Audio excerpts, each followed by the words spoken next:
Hi everyone, I'm Airier, and today we're going to be looking at A Fan with Too Much Time, Star Wars vs. Warhammer 40k. This is going to be Episode 11, The Republic Strikes Back. And yes, saying The Republic Strikes Back sounds weird to me.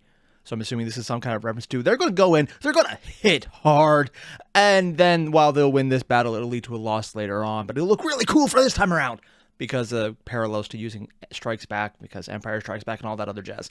Yeah, parallels between literature and movies. Who'd have thought? In universe, it would make sense. More importantly, I want to jump in and see what happened here, because last time around, Anakin built up a Jedi army. That doesn't happen very often. I want to see where this goes. So we're going to jump in and see where it goes. I know, crazy, I could do that. Link below, original video, hit it up. When we're done, don't forget to leave a like, comment, subscribe. Let's get started. Ooh.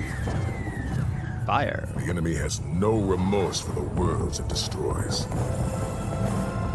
Okay, I have absolutely no idea what game this is from. I'm assuming a game, but dude, that dark, gravelly voice. Oh, I just want to know what game it is, because I might want to do it just for that alone. This is such a cool cutscene. Seriously, what game is this? Or is it a movie? Everything we value will die unless we hold the line. Dude, I don't even recognize this. War isn't Granted, I haven't about played a lot of the politics or Battlefront games. resources. We fight for survival. For freedom. What? For the Oh, is this Republic! Battlefront 2? I barely remember these games. Or is it Clone Wars? It might be Clone Wars. Honestly, it's been so long, I barely remember so much of this. Like, this doesn't look like Clone Wars. The other one kind of did. I think this was a trailer for one of the... Are we really doing the Star Wars Battle Chant sing-along? I didn't even realize this was English, or is this the translation down here? Okay, sure.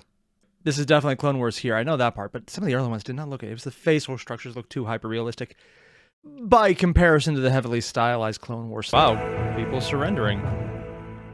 That happens?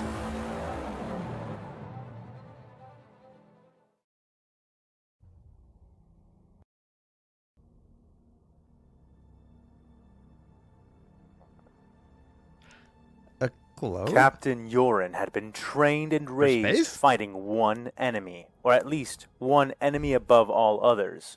Yes, he had dueled pirates within the ashen nebulas of the corpse worlds. Yes, he had rained fire down upon traitors in the pearlescent cities of St. William's Verge. Yes, he had even chased and failed to catch the mysterious shadow pirates of Corsican. Corsican? I was initially assuming this was on the Star Wars side, but Corsican sounds like a name for something. No, actually, is it on the... I thought this was Star Wars because they're using a globe and it's humanistic, but then I thought, no, it's very old school human vibes, so it's probably on the 40k side, but now Corsican, so I'm thinking Star Wars side again, and who the hell is this guy? But more than anything else, What the hell? anything, Captain Yoren had been sent to...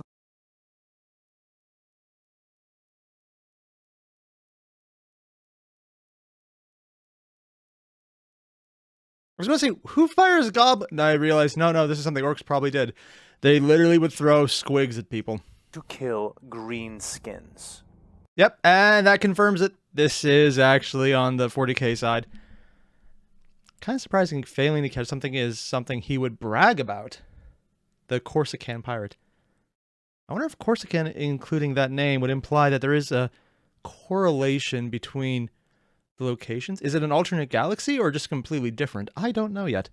Definitely different universes, but are the universes overlapping or just completely different? When he lay bleeding and maimed on the bridge of his first, now Whoa, this dead has to be some kind of ship, animation they use. it was in the eye of a God, it's a free looters. greenskin that he left his Looters, father's sorry. heirloomed power saber. When he finally decided he would commission the tech priests to replace his worn vocal cords with something better, it was when he felt blood spatter his mouth as he screamed the command to fire into a greenskin pirate cruiser. Yeah, this is 40k, all right. Just the idea that I have screamed so loud that blood came from me. And so I just got a random Vox upgrade because cybernetics. Why not? It's like, God, the body horror and the fact that it doesn't even matter because they're so horrible. They shouted so much. The vibe of 40K is very fitting right now. When he, through the vocalizer in his throat, ordered his ship to aid in the first exterminatus of his career, it was a green-skin planet which he raised. Yeah. So, when he watched the ships of the alien republic exit the warp, or whatever it was they used in its place, hauling 2 enormous asteroids. This has to be from some of the games they have set in space. What is it, Battlefleet Gothic? I think I have the second one, and I suck so hard I never beat it. Or got past the tutorial. Yeah, I don't do space fleet games well. It was freaking pretty, man. And I sucked really hard. This has to be from something like that, right? Or is this just a random fan animation? He knew exactly what they intended. Move the Hell Smasher to parallel the incoming rocks. We'll burn them with our broadsides, and then scourge anything that survives with torpedoes. Emperor willing, whatever's left will burn up in the atmosphere. Oh, God. He ordered.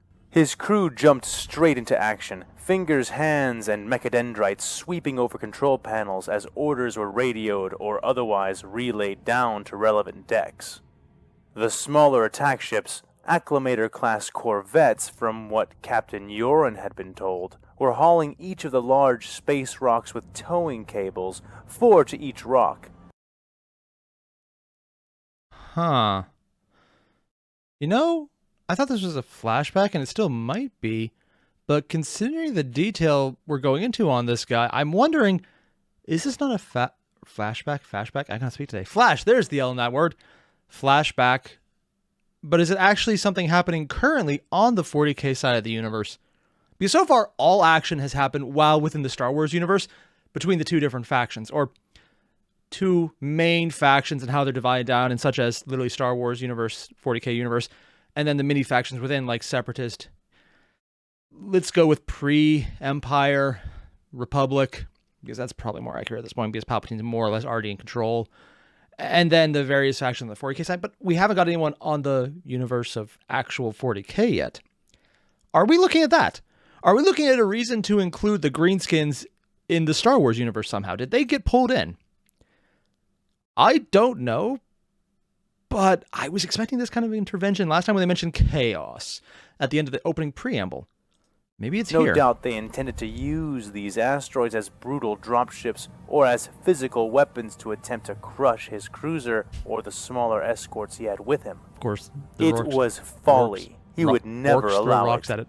Cut us close. I want our lance cannons right in their faces. If they are anything like the orcs, they have armored those rocks internally to a ridiculous excess. Yeah. Any weapons ports detected on them yet? No weapons ports. 2 sealed entrances detected on each. Our specs are returning power readings, but nothing that indicates charging weapons, answered one of his bridge crew. Captain. Oh, no, wait. No, I remember. They had the rocks in the previous one, and he thought they might be weapons because he fought the orcs. So we're getting not a flashback, we're seeing his actual actions. I got distracted with the orc thing, thinking like, oh, these are orc rocks they're throwing? Because orcs do that. Okay, never mind. This is literally the opening phase of the attack on the planet led by Anakin. Okay, that makes more sense. Shields detected around each of the rocks, and the acclamators escorting them are breaking off. Breaking off? He asked. The tech adept nodded. They are detaching cables. They have flung the rocks, sir. Current target is our cruiser and the planet. Sorry, this reminds me of an old quote. I think it was I think it actually might be Einstein, that he doesn't know how the next war will be fought, but the one after that will be with rocks. Which is always taken like, yeah, the next war will bust us back down so far, we'll be just throwing rocks at each other. But you can also take the other end, that it'll be so far in the future that we could literally just throw asteroids at each other, which is throwing rocks either way. So technically he's right. And they're actually doing it in a big war, in space even. Sorry, there's just the nerdy geek in me is just loving this. Planet behind us. Then it is as I suspected, the captain said, stroking his oiled beard as he watched the readings before him reinforce his experience. When it comes to Xenos, it pays to be daring. All ahead, fool! Definitely a human arranged he this. called, confident in the simplicity of the enemy's response, confident that, of the Xenos he was facing, those of the Republic favored the tactics of the Orcs and not those of the Eldar.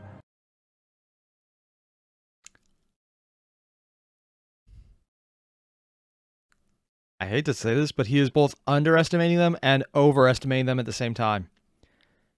The Republic can't do the tactics of the Orc because they don't have the infinite self-regenerating fighting force that lives for WoG that the Orcs do, and their bullshit actually has some semblance of technobabble behind it rather than Orc technobabble, which is canonically, I think it nice, no good, yes, boom. And I am still stating that's smarter than it actually is. I love Orcs. I love to fight against them more than actually play them. I don't like using the color green for some reason. But I absolutely love playing against them. It's just the silliness of it makes it such a fun universe. Yeah, it's literally an Orc paradise universe. But at the same time, he's also overestimating them because, well, they can't do that. They also don't have tactics of the Eldar even close, so that's accurate. But they don't have the tactics of the Orc. But this is a tactic, and he's looking down on them so hard that he's gone over an accurate presentation to, well, we don't need to worry about anything and be stupid because it's not going to matter. Yeah, but this is also a thing. Imperial commanders are two things. Either they're obscenely competent main characters who you follow, or, well, technically there's also the obscenely competent lore commanders that you hear about and may or may not actually be as competent, but the propaganda put them up, which is an in-universe thing. But sometimes they actually are. Or they're batshit stupid wastes of space that are examples of nepotism and just inertia getting someone beyond where they believe they should be because they killed everyone else who got into that position. Yeah, the Imperium throws everything at the wall with such frequency that eventually someone good does come out. But a lot of dumbasses do too, and this is definitely one of the dumbasses. But if confidence It explains why failing to unmade catch someone folly, was an indication the of what he was throne bragging would about. never have been sat.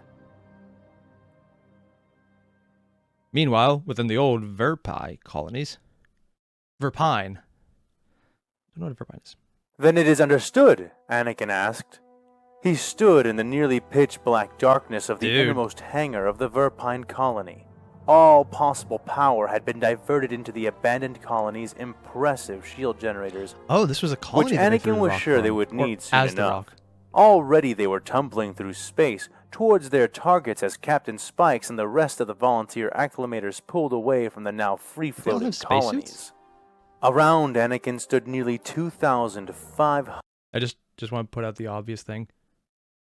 They have a handguard on a lightsaber. I mean, that's cool and all, but why? It's a lightsaber. If you hit that with another lightsaber, it doesn't matter for shit. Unless he went out of his way and bought materials that would actually be able to deflect it, in which case, why? Like, at that point, just get armor. It's probably just looks cool and that's all they did, but weird. I mean, I like the design, but why? 100 Jedi and the remaining men of Dear the God. 501st. Specifically, Are they all Mace wearing red? Windu, Obi-Wan Kenobi, Wrong Captain universe? Rex, the now patched-up members of Clone Force 99, Ooh. and Deputy Commander Ahsoka Tano. Ayla, her former Master Voss, Shakti, Master Plo, and Commander Bly were also present, though only as sky-shaded holograms. Aw. All, physically present or not, nodded their heads. Then let's mount up. They will start opening fire in minutes. Your targets are flagged. If you get lost, just follow your team leader. And with those words, the groups began to divide, walking to their respective teams and craft with grim determination and eager resolve unbefitting of Jedi, but entirely worthy of knights. However, as the team... What? Okay, this is actually more of a literary question here. Saying that they're doing with resolve unbefitting of Jedi. Okay, nice. But befitting of knights, which I get what you're going with. You're going more of the human side, knights in shining armor going to a battle. And that would actually make a lot of sense if you use this kind of description on the 40K side. But from a writing standpoint, this is not the 40K side. That internal reference wouldn't really work because the idea of a knight is a Jedi Knight, which would be a Jedi thing to start with, so the entire metaphor doesn't actually work. Now, if you said this among a Space Marine and said that you were in a ragtag group of maybe, I don't know, word bearers that suddenly stopped acting like word bearers but started acting like knights because they suddenly got magic nobility or nobility at all, or got the sticks so far out of Olorgar's ass that they were halfway redeemable. And by halfway, I mean still more than I would believe possible, because fuck Olorgar. And Erebus and Corfair, but you know what I mean. If you know the universe, you know what I mean. It works on the human side in 40k because you have that cultural representation of knights as being different from Jedi. In 40k, that's a thing. In 40k, a knight, there's an entire range of knights that are, well, a bunch of different things. There's things that look like knights on the human level, at the Space Marine level, at the Walker and Titanic up level. But you don't really have one thing that isn't the other. You can have a bunch of things that are knights, but not this. In Star Wars, knights always kind of refer to Jedi. So not being one isn't the other. Honestly, this is a really small point. It's just one of those, this is where words taking into account of who they're being talked about do matter. It's not a huge issue. I get what he means. You listening to this probably get what he means, but I'm a hyper-obsessive English major, so this is a little thing I'm like, it's not a bad metaphor. It just doesn't work based on the setting you're choosing. That's only, though, if you're going with the breaking down into everything, and we're doing more of an omniscient narrator switching between people, and I have my issues with that, but this is a narrator that will pull things from everywhere and give descriptions based less on the individual, more on the overall story itself. So it gets away with it. That's what it's happening here, but it's also giving information based on what the individual would see. So you have to figure out, okay, stop. Am I getting information directly from the narrator? Am I getting information based on what the character is perceiving? Or am I getting information the narrator wants us to perceive, the character is perceiving, but we don't know that. So it might be from their perspective and true, but it also might be only their perspective and it's false because they might be misperceiving it, which can happen because they are missing information. So they might draw false conclusions based on what they have. This is why I don't like mixing around with character interpretations and what they see to relay information. At the same time, you have an omniscient narrator, because if a character is giving false information, it's because they have wrong information as part of the building up the setting. If the narrator's lying to you, it's fiction. It doesn't matter. It's already a lie to tell a story. And if you don't stay internally consistent, it does not work unless you have the narrator as a character, in which case everything is filtered through that character's perspective. And if you don't establish that in some way, shape, or form through some kind of caveat or trope or some way, it doesn't make sense. Sorry, I get heated when it comes to literary tropes and stereotypes and various techniques to write, because I actually really enjoy this. So I like just these little things. Overall, this is very competently put together, and I do like it. This is just a tiny little nitpick, and if I was writing out like an edit list, this would be, hey, just change Knight to something else in universe for Star Wars that wouldn't make sense but is relative, as opposed to Jedi and Knight, which are the same thing. That would be the extent of it. I just like getting into detail on this because it amuses me, so I'm going to do it more. Teams began to move. Ahsoka suddenly found herself held up as a hand grasped her wrist.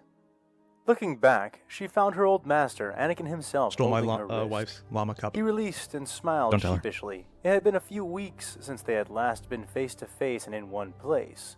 He was still hoping So the relationship she would is rejoin actually the still Order good soon. here. Oh. But Ahsoka Wasn't sure when herself that felt soured. no sign of that happening, potentially ever. Hey, thought we should talk a little before we go in. I missed you at the meeting. Something the matter? He asked. Ahsoka sighed softly but smiled a genuine, if tired, smile, and turned to fully face him. No, of course not, Master. It isn't you I've been avoiding, she said. Then who? He asked. Obi-Wan?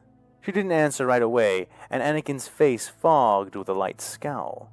What has he said to you? I hope he hasn't... No, she said, raising a hand to stall him. The rest of the Masters He probably. hasn't said anything much, and that's the problem. Master Windu, Voss, and the others... I fear that they are losing themselves to this war, and especially to this new enemy. And while I do not think Obi-Wan is there yet, I don't see him resisting as he should. I love this. I absolutely love this. Oh, the idea of losing yourself to the new enemy, to the war, because she's known most of the Jedi when they were only fighting the Separatists, and they knew where they were at, more or less, and they weren't aware enough of what's going on to figure out that they were out of their depth until it was too obvious, and usually other shit. But here, just talking about Obi-Wan, Mace Windu, the Masters losing themselves. But she's talking to Anakin, who we know, if canon went normal, by this point, it very well might already be him losing his shit. I don't actually quite know how long it's been. It's been a good week, at least weeks. I know they mentioned how long in the last episode, but my memory shit. So this is a good bit of time. Also, I don't know the Clone Wars timeline that well either, now that I think about it. So it wouldn't matter if I did actually know how long it was. But him, we know he's going to lose it. He will be, well, beat down by all the shit on him, by the war, by the loss of Padme, by all the other manipulations of certain lightning enthusiast asshole. I don't know why I didn't say Palpatine by name. I just felt like saying it weird. It makes sense to say it about him, but she's worried about the others. And who knows? Maybe Dark Obi-Wan? Yeah, no. Even in my head, it doesn't sound like it's likely. Dark Mace Windu would be cool, though. And just see what would happen here. Just saying this to Anakin, though. It's ironic in the best possible way. I mean, good choice. You saw the meeting, didn't you? Anakin rubbed his head. He? Well, sort of. I could see what Hondo was sending you, but not your responses. Ahsoka, what is this really about? Obviously, you know we can't pull punches with these guys, Anakin said. I know that, Anakin, she snapped back. Do you? I'm the last one who wants to give ground to these fanatics, but that isn't what I'm talking about. Yeah, they would murderize you easily. At the meeting, Mace put hurting the PSD above saving the people of Axum. He may not see it that way, but that is exactly what he did. We are not supposed to be soldiers, Anakin. We're supposed to be Jedi.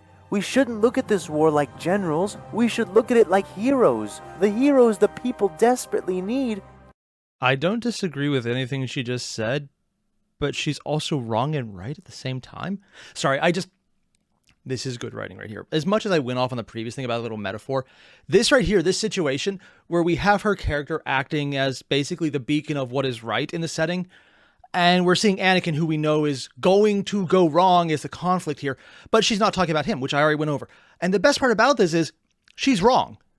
We know from outside information that taking down the Empire and making sure they can't do shit is the best choice, because they are willing to go to any length to, sorry, not the Empire, the Imperium.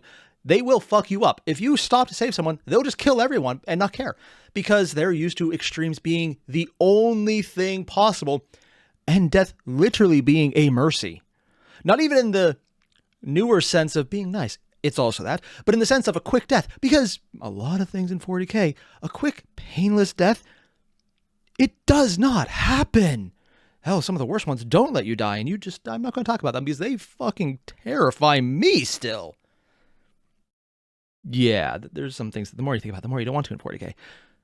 So we know in universe, she would be right. There is always that aspect of hope she would be right with, but against this, it just... Morally, she's right. She's right about her impression of Windu going further into the necessary evil aspect. But we also know that he's making the right decision, because if he doesn't, they will be fucked. It's so great, this setup right here. I absolutely love it. And don't have right Dramatic now, irony at its best. she implored him. Anakin felt conflict ripple across his mind as Tarkin's words from their meeting weeks ago echoed ominously within his thoughts. Tarkin is... We may not have that luxury anymore, Ahsoka, Anakin began to say. It's not a luxury, she yelled, drawing many eyes, though she cared not at all. Stop saying things like that, Anakin's former Padawan pressed. Acting like Jedi isn't a luxury. It is a duty. It's a duty. And this is... Sorry, there's so many layers here. And then bringing in Tarkin because he was right, and it was fucked up, but he was right, even though he's a hypocrite. He would definitely fuck things around if it meant he would get ahead. And sorry, I'm actually loving this scene so much. And then they just...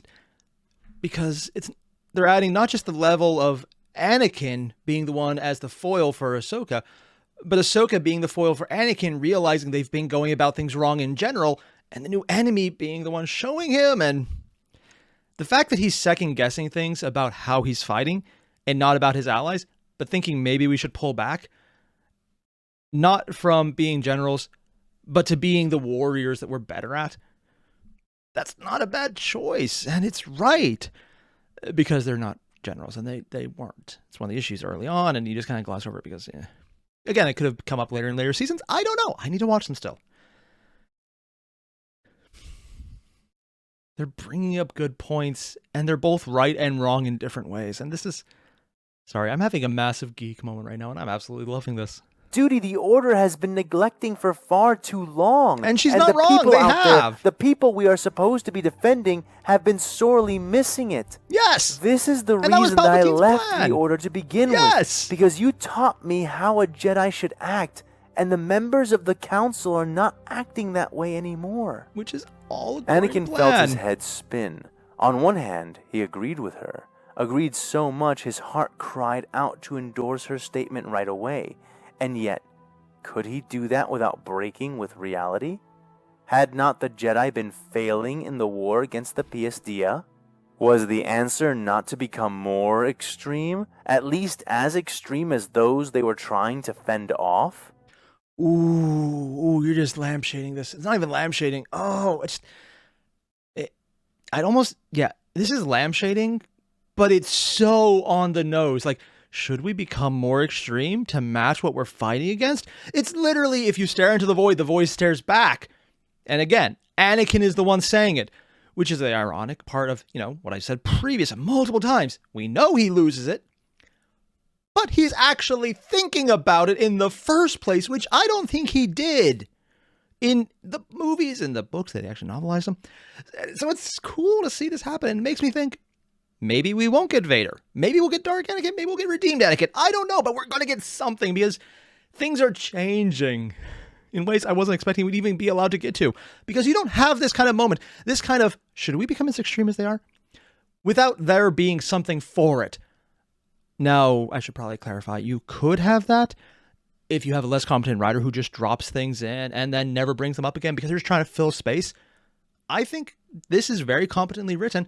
I don't expect that to be the case. I could be wrong. I doubt it, though. Ahsoka, I hear what you're saying, but our first duty is to defend the Republic. We need to keep the big picture in mind. But you also need the small picture. Ahsoka stepped away at that and shook her head. You need to wake up, Anakin. Unfortunately. All the Order does. Our duty is not to the Republic. It is to the people of the Republic. And if we continue down this path, we may win the war, but the Order will lose that which made us Jedi. Which is exactly what happened. And once we've lost that, there isn't a war we can fight that will give it back. Yep. Which is also what happened. I understand your frustration. I really do.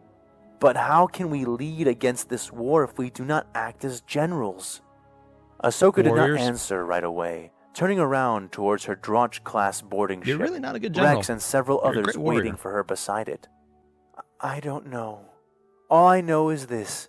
Our path is not supposed to be an easy one, but it is supposed to be the right one. You have been one of the most righteous and heroic Jedi I've ever known, and I've lived in the Order all my life. I just don't want to see that change, she said, walking away towards her ship as she did. Ahsoka! Anakin called after her, but a hand on his shoulder held him back. He turned to see Obi-Wan Kenobi. Oh. It's almost time, Anakin. Let's give her some space, he said amicably. Anakin shrugged off his hand, but nodded, following after him for a time, both of their ships lingering in the same direction. She is just so stubborn, Anakin said. Obi-Wan smiled knowingly at that. Anakin calling someone stubborn. And Obi-Wan is smirking the same way I am for the exact same reason. Nice. But said nothing. I mean, I see her point, but doesn't she understand how many people have already died fighting these fanatics? And if we don't get Anaxis back, our entire reserve fleet will be nothing more than a pipe dream. Meanwhile, Tarkin is breathing down our necks, criticizing our tactics from the comfort of his hindsight. She's just such a She's a good Jedi, and she follows her heart, Obi-Wan Kenobi Which is what said, they originally were supposed to just do. as you trained her to.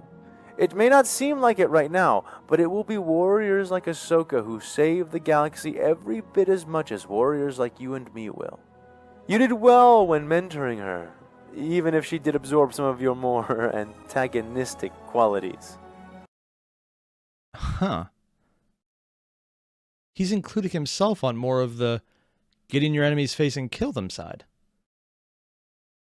This is probably just something I don't know about his characterization from later seasons of the Clone Wars, and more just knowing him through the original series, the original trilogy, more than anything else.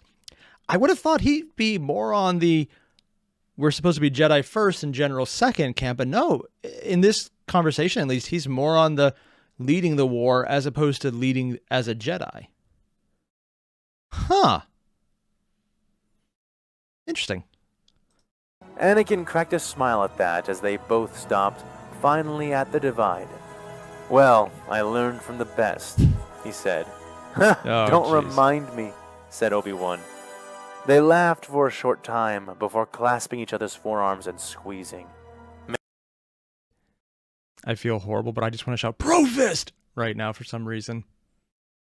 It's like, manly! Where's Arnold Schwarzenegger going? When you need it. Take it back, Anakin said. Obi-Wan nodded. May the Force be with us all, he said.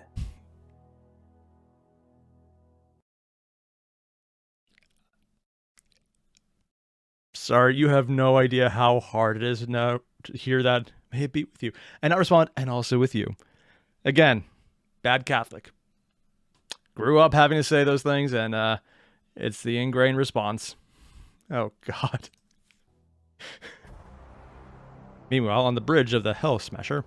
Ooh. Captain Yoren sputtered at the sight before him, feeling himself fluster even beyond what he would normally feel, thanks to the presence of the single guardian the Crimson Razors had left behind. Single? First, he found their shields to be far more resilient than he had anticipated, far stronger than those encountered on their warships earlier. Oh. Had he deployed his torpedoes, Because it was a colony had he shield. ordered a full salvo to be fired, or even used the Nova Cannon proudly mounted on his prow, this would not be happening.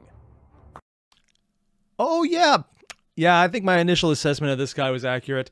Arrogant son of a bitch. He both underestimated and overestimated them in the worst way possible. Calm yourself, Captain. Whoa. Said the observer. We are far from any place where we could possibly resupply our munitions. Oh, that's not good. This is a very distinct choice in character. Usually when you see guys with plenty of scars everywhere and wires going into them, there's two things that could be a space marine or a tech priest. There's way too much flesh on the face for a tech priest. And you never see loyalists smile like this with such sharp, pointed, jagged teeth who aren't space wolves. This is chaos face.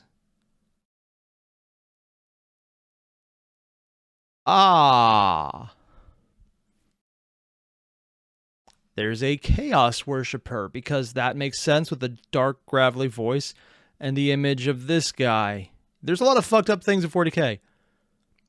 But chaos has a special place that it seems to enjoy it more. Your choice to use the lances only was a prudent one. To the captain's own shock, the words failed to salve any part of his wounded ego. Guess I'm just a proud man, he thought bitterly. Yes. He could do nothing now but watch helplessly as swarms of smaller craft poured out of the now open blast doors on both space rocks.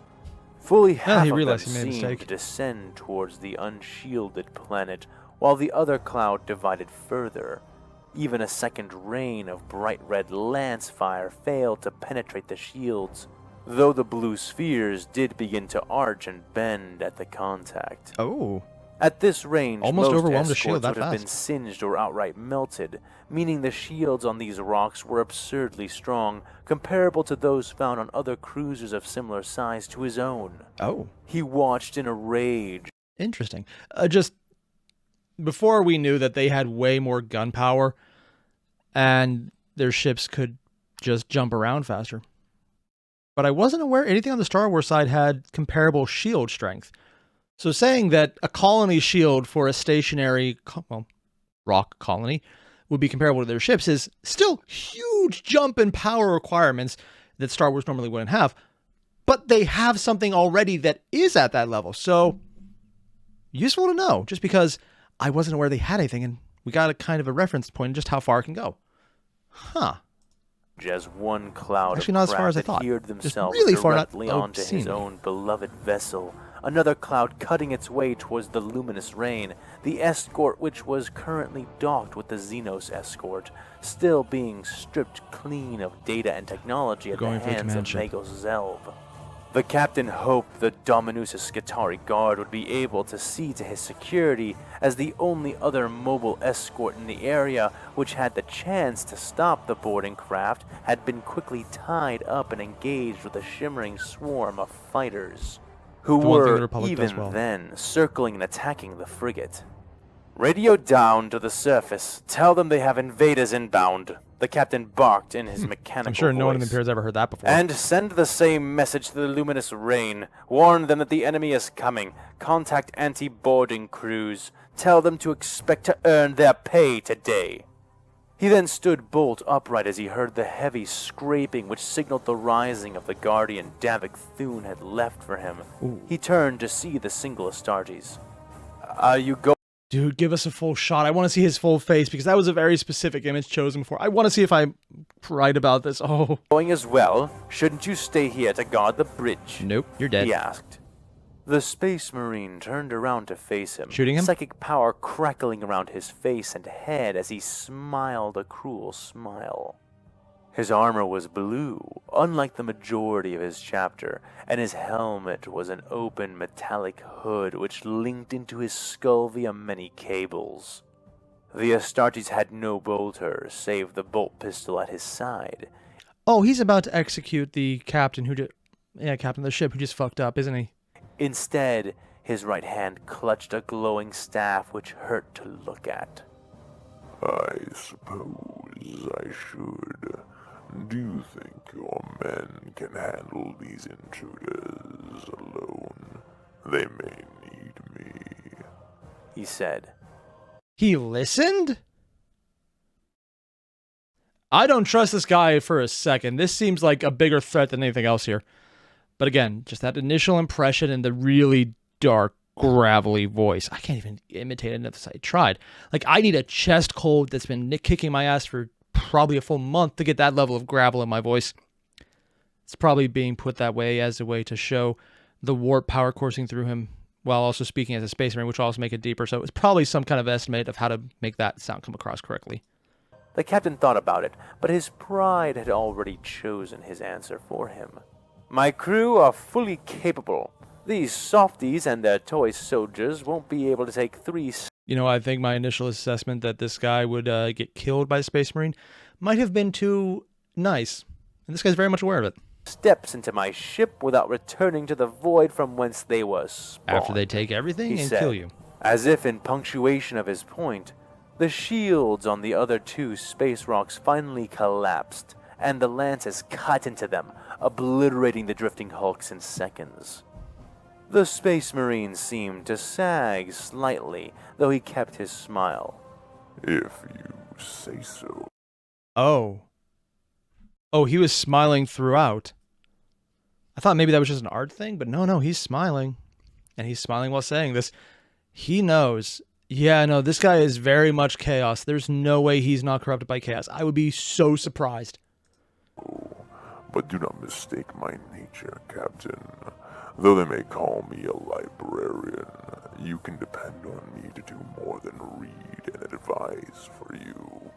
The enormous warrior said. The captain nodded stiffly. Of that, he had no doubt.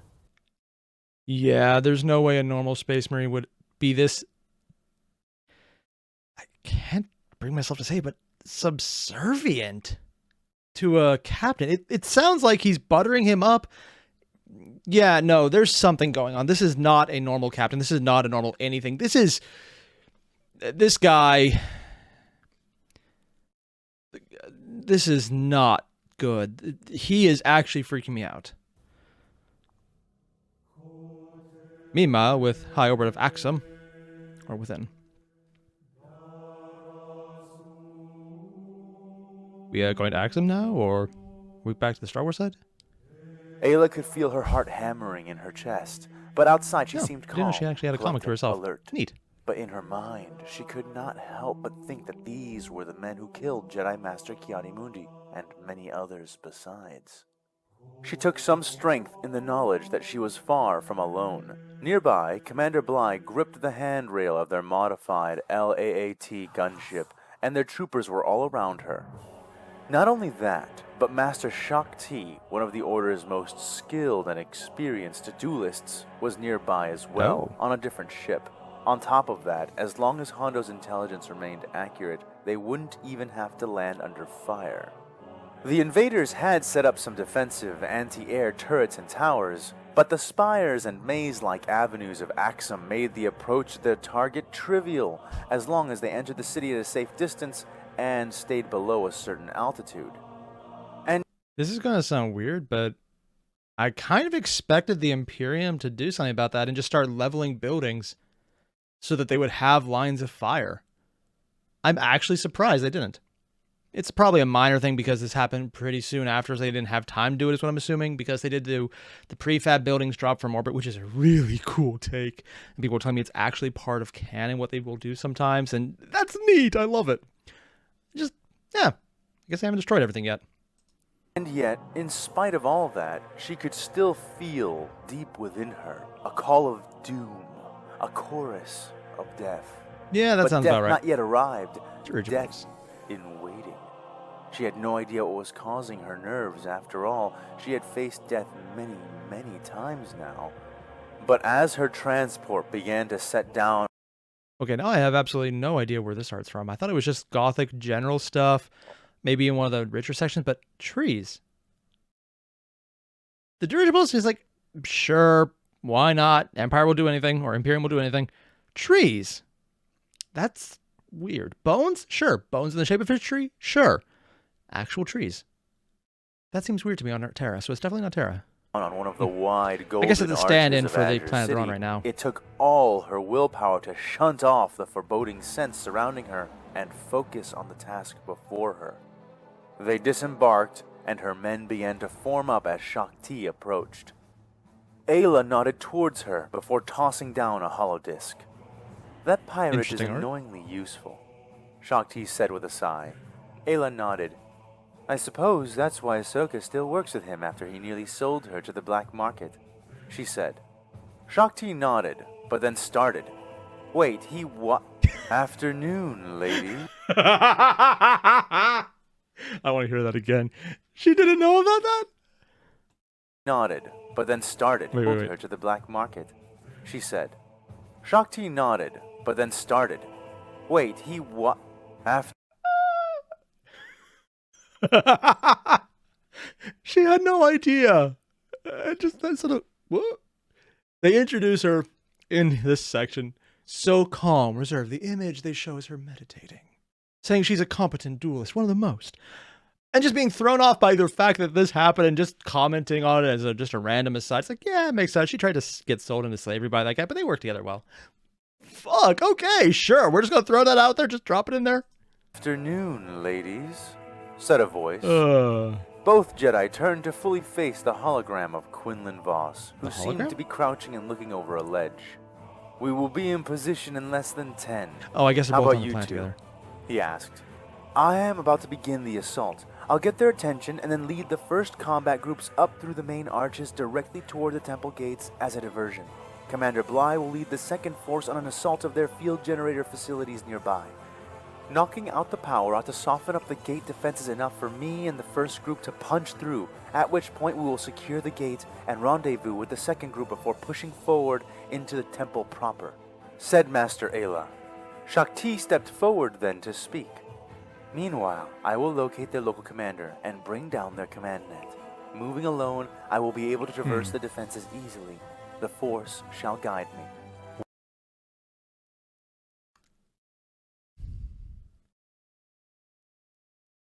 This is very much talking about the plan rather than showing the plan section, where you're getting what they're about to do. This is my personal take. I don't like these kind of talking points. I don't like telling the reader, here's what we're going to do. Here's what we need to do. Here's my part. Here's your part. We're going to talk about it. Because if everything goes according to plan, you just hear another narration of exactly what you were already told. It's why you have to fade out. It's why you don't do this kind of stuff.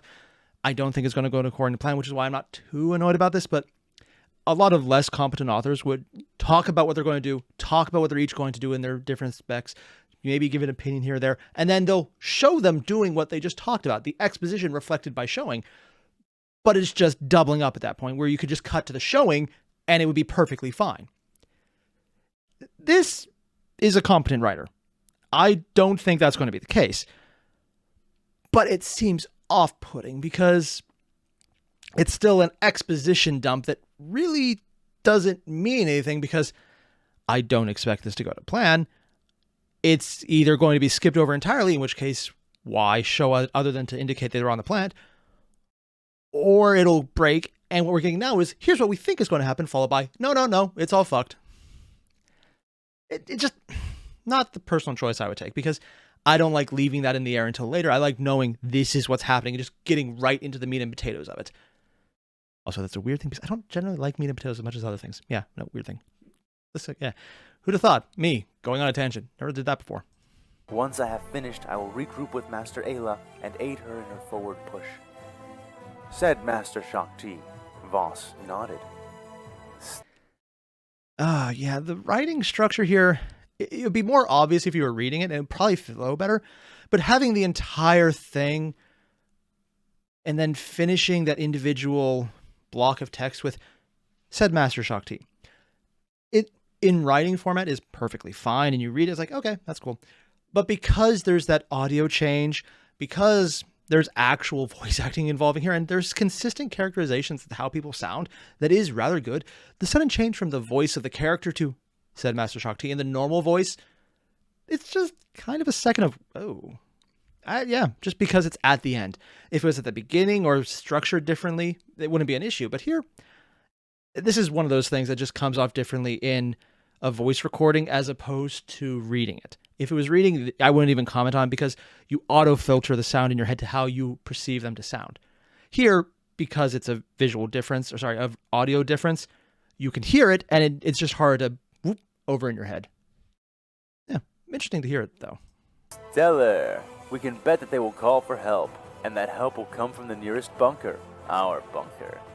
These guys don't pull punches, so they will probably bring in the big guns.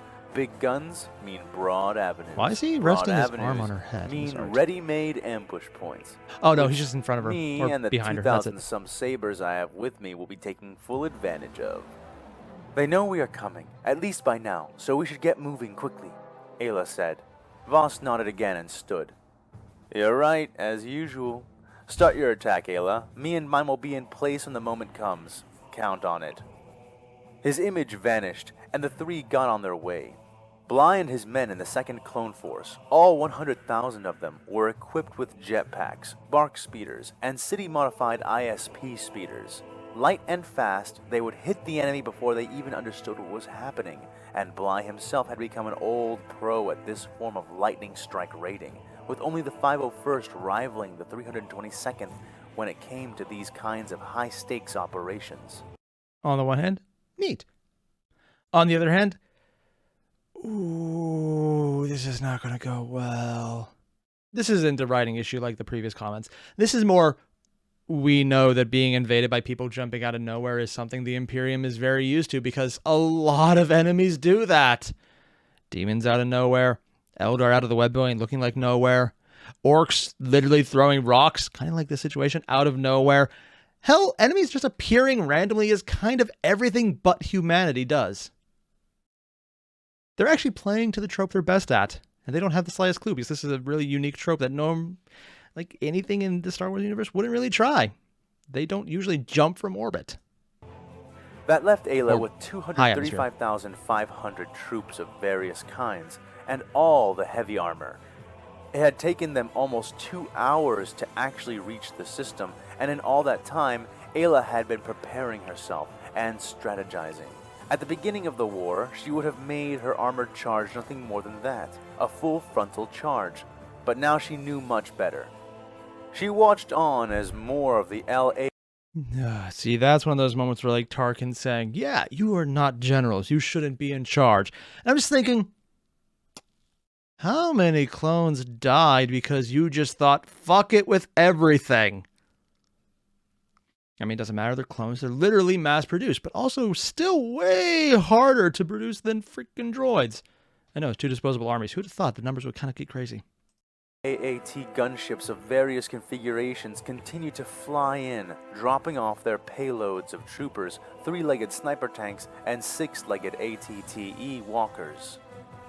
Soon, her army, her clones, had assembled themselves into large, square formations, 40 men deep and 40 men wide. CC-6221, nicknamed 65, came to stand beside her, serving as her lieutenant while Bly was gone. "General," he said with a salute. She looked up at him briefly before returning her gaze to where it had been, now studying a holographic map of the city. She could charge straight down the widest avenues, using her armored columns to beat a path forward while supplying infantry to clear problem holdouts and to keep the feet of the walkers clear of any opportunistic saboteurs. But she had a different plan in mind. "Lieutenant, I want you to pass these orders down. Have the sniper tanks take up their positions on the southern park square here at Turek National Park," she said, indicating. Huh. This is going to be a weird aside, but just find it weird they have national parks in Star Wars. It seems so mundane and just, I mean, it doesn't sound like it's wrong. It doesn't really not fit. If it was the Imperium, it wouldn't fit unless it was some rich asshole's pet project, and it's usually chaos related, because at that point, that's the level of corruption that's like, you know what? I don't care. They flatter me. Slanesh all the way. But just, I don't think I've ever heard it. It's just, it doesn't not fit. It just sounds like such an odd reference. To just have a national park on a planet that's built up. They previously talked about having tons of spires. Just because a lot of times when you see mega cities in Star Wars, they're ecumenopolises. They're entire planet cities. Huh. I mean, it's a cool detail, just was not expecting it. Towards a diamond of elevated, artificially maintained forest. It was connected to the city around it by vast thoroughfares, 3 in particular. Its skyline was kept relatively clean, ostensibly to allow sunlight to fall onto the trees naturally Artificial throughout forest, the day. even. Neat. According to the maps of the city, that should provide us with several clear firing arcs between the buildings which we can use to soften up the Dia defenses. Have the ATTEs take up their hidden pincer positions along these 3 main roads on them. and have the sappers heavily mine these 2. Or, the well, Jedi Master the equivalent said. of a shark in Star Wars. "Yes, sir," acknowledged 65. "Oh, and Lieutenant, deploy 36 of our 146 battle groups to cover the tanks while they begin their artillery strikes. Hold the rest in reserve outside of the park area, just in case they manage to box it in," she added. "Who do you want in command of the park group, and who will be in command of the reserve?" he asked. "I will hold the reserve. Once we have softened them up enough and drawn them out, I will order the advance under the cover of the artillery. If the force is with us, it will keep their heads down until we are knocking on their gates. You will be commanding the artillery group. At my signal, I want you to order the artillery. If the force is with us, it will keep their heads down until we are knocking on their gates. This is going to sound weird, but is the audio playing in the background the Sardaukar throat singing? Like, is it 2 years ago? No, it can't be. That just came out last year. It's just regular throat singing that fits in there. Huh. I love the tone. It's like really battle hardened. It sounds like you're getting hyped up for something. It has like that ominous tone that fits what they were talking about. It's just a really good choice of music in there. Because it feels like it's primal. It feels engaged, like you're hyping up, like I said, but also just slightly off-putting. It's like a tone you don't normally hear from an average person in an average conversation, because most people aren't throat singers. So it's very distinctive when you do hear it, and almost off-putting until you get used to it. Who will be commanding the artillery group? At my signal, I want you to order the ATTEs forward to support our advance. Can you do that, 65? The clone snapped another hard salute. I was bred to do this, General. You can rely on me. And that's where we're going to cut this one, mostly because we just got to a good cutting point. We're about to switch over to, it looks like, the 40K side again. Just really start the battle up. But also because my internet's been going in and out throughout this entire recording. This has been over 3 hours. I've tried to get this little section down. If you notice any weird cuts, or if I maybe changed position, I don't think I changed clothes, but I was considering I might have, for all I know. I just forgot because I do that sometimes. Yeah, I do. I kind of get dressed without realizing what I'm wearing, so I don't actually know what I wear some of the times. But more importantly, if you notice any weird cuts, because my internet cut out, yeah, it's been happening a bunch. It's like there's a massive snowstorm coming in and people are fucking terrible at preparing for it, and that would also include people freaking out about incoming snow, and somehow it makes the internet go down. Is that the case? I don't know, but the timing sucks. Also, speaking of being terrible preparing for an incoming snowstorm that I knew about, but I didn't actually think about until this latest second, we need to go prepare. Oh, fuck. I probably should have been doing that instead of recording. Oops. I'm in danger. Joking aside, we're probably going to be fine, but there is a massive snowstorm coming, and I probably should go get a shovel. We don't have a shovel. Oh, fuck. I'm going to go now and try and grab these before my wife realizes I didn't grab these already. Shit. But yeah, otherwise, you guys know the deal. Link below, original video, hit it up. And we're done. Don't forget to leave a like, comment, subscribe. And I'll see you guys tomorrow for, if this goes correctly, Christmas Eve. If I don't have a video out, it's because power and or internet was knocked out for the snowstorm. That'll suck. Hopefully not, because I want to see what comes next. So I'll see you guys then. Adios.